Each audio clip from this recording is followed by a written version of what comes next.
मंजिल मिले ना मिले ये तो तकदीर की बात है, लेकिन हम कोशिश ना करें ये गलत बात है. असंच घवघवीत यश संपादित करणारी आणि नुकताच निकाल आरोग्य निर्माता अधिकारी म्हणून जिची निवड झाली ती आपल्या सोबत आहे श्रद्धा सोमनाथ लांडगे धाराशिववर. खरं तर ग्रामीण भागातल्या विद्यार्थ्यांना एक आदर्श निर्माण व्हावा अशीच तिची आजची कामगिरी आहे. तर आपण श्रद्धाशी गप्पा मारूया. श्रद्धा, तुझं प्राथमिक शिक्षण कुठे झालं? माझं प्राथमिक शिक्षण जिल्हा परिषद प्राथमिक शाळा आहे.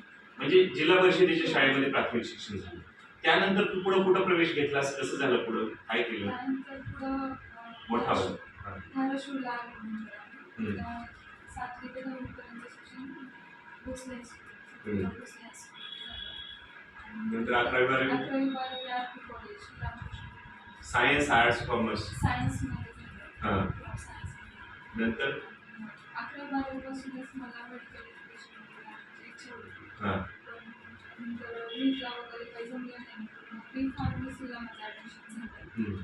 बी फार्मसी नंतर मी स्टार्ट केलं कॉम्पिटेटिव्ह प्रिपरेशन करण्यासाठी.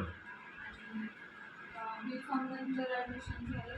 म्हणजे बी फार्म नंतर कंटिन्युअसली MPSCचा अभ्यास स्टार्ट केला. बेसिक बी फार्म झाल्यानंतर हो झाल्यानंतर बी फार्म होईपर्यंत असं काही नव्हतं की MPSC करेल वगैरे. स्पर्धा परीक्षा करणार किंवा काही नाही याचा संकल्प नव्हता म्हणून. तसं संकल्प नव्हता आणि आजूबाजूला असं कोण करणार किंवा मार्गदर्शन कसं केलं पाहिजे वगैरे सांगणार कोण नव्हतं. आणि त्यानंतर बी फार्म कम्प्लीट झाल्यानंतर माझ्या पप्पांचे मित्र आहेत जवळचे गाडवे सर.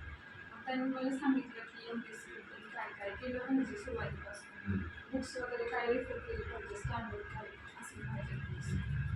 त्यांनी जसं सांगत गेले तसं मी प्रिपरेशन स्टार्ट केलं बी फार्मला आणि सोबत फार्मसीला ॲडमिशन टाकलं. कुठल्या एवढं टाकलं फार्मसीला ॲडमिशन? कुठं? धाराशिवमध्येच टाकलं. हां. मग फार्म पूर्ण झालं तुझं? फार्म आता जस्ट कंप्लीट झालं. हां. मग त्याच्यासोबत अभ्यास पण चालू? फार्मसी चालू असताना MPSCचा स्टार्ट केलं. मग 2 वर्ष झालं चालू. MPSCचा अभ्यास करताना कुठं क्लासेस वगैरे लावले होते का? क्लासेस लावले होते मी, पण ऑनलाईनच केले. असं ऑनलाईन क्लासेस केले? ऑनलाईनच केले. धाराशिवमध्ये राहूनच केले. किती महिने केले ऑनलाईन क्लासेस? 4 महिने. 4 महिने. फक्त 4 महिन्याचे क्लासेस केले? ऑनलाईन असल्यामुळे ते आपण 2-3 विषयाचे करू शकतो ॲट अ टाइम. त्यामुळे ते लवकर होते क्लासेस. त्याच्या अगोदर सगळ्या विषयाचे मी केले क्लासेस जे मला हार्ड वाटले त्याचे क्लास तेवढे फक्त केले क्लासेस. यश मिळालं. मग ह्याच्या अगोदर कोणती परीक्षा दिली होती का? याच्या अगोदर नाही. पहिलीच परीक्षा दिली, पहिलाच यश मिळालं असं म्हणणं आहे? नाही, तसा अभ्यास मी MPSCचा करते.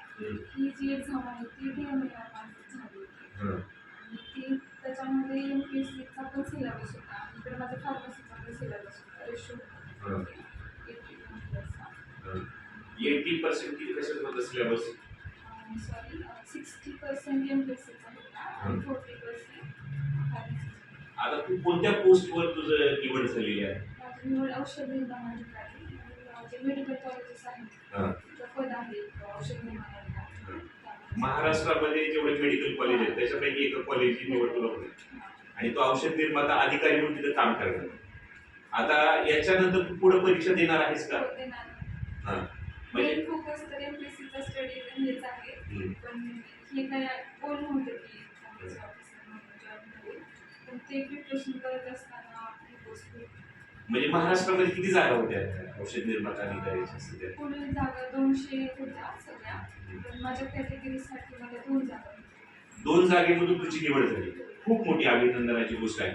200 म्हणजे साधारणतः ग्रामीण भागातल्या विद्यार्थ्यांना सांगावंसं वाटतं की 200 औषध निर्माता अधिकाऱ्यांच्या जागा असतात, पण बऱ्याच विद्यार्थ्यांना हे माहीत नसतं औषध निर्माता अधिकारी एक पद असतं, त्याच्या जागा असतात. बरेच विद्यार्थी डायव्हर्ट होतात. म्हणून MPSC मध्ये सुद्धा हा भाग आहे असं तुला म्हणायचं.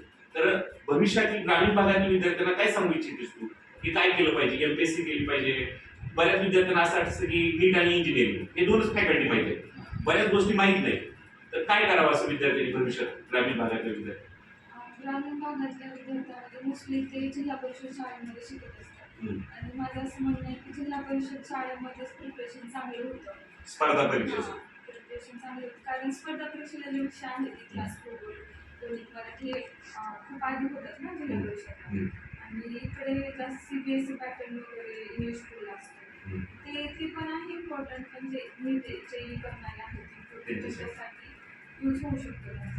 ग्रामीण भागातल्या मुलांसाठी MPSC मध्ये थोडं सक्सेस होण्याचे चान्सेस आहेत चांगले, पण ते थोडं सिरियसली लहानपणी कोण करत नाही अभ्यास. पण माझं असं म्हणणं आहे की लहानपणीपासूनच पॅरेंट्सने पण लक्ष दिलं पाहिजे, अभ्यास करून घेतला पाहिजे.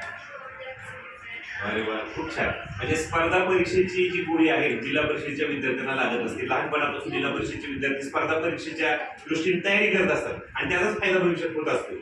आणि म्हणून 2% लक्ष न देता 98% लक्ष दिलं पाहिजे असं तुझं म्हणणं आहे. म्हणून ग्रामीण विद्यार्थ्यांसाठी ही खूप मोठी संजीवनी आहे, प्रेरणादायी गोष्ट आहे. आणि श्रद्धा सोमनाथ कांडगे हिचं यश खूप महत्वाचं आहे. तिला भविष्यासाठी खूप शुभेच्छा. आणि आता पुढे भविष्यात तू काय करणार आहेस? भविष्यात आता ही जी पोस्ट भेटली आहे ती जॉईन करेल मी, आणि सोबतच MPSCचा पण अभ्यास कर. पण औषध निर्माता अधिकारी म्हणून तू पोस्ट जॉईन करणार. म्हणजे महाराष्ट्रामध्ये खूप 35 मेडिकल कॉलेज आहेत, त्यापैकी कुठल्या मेडिकल कॉलेज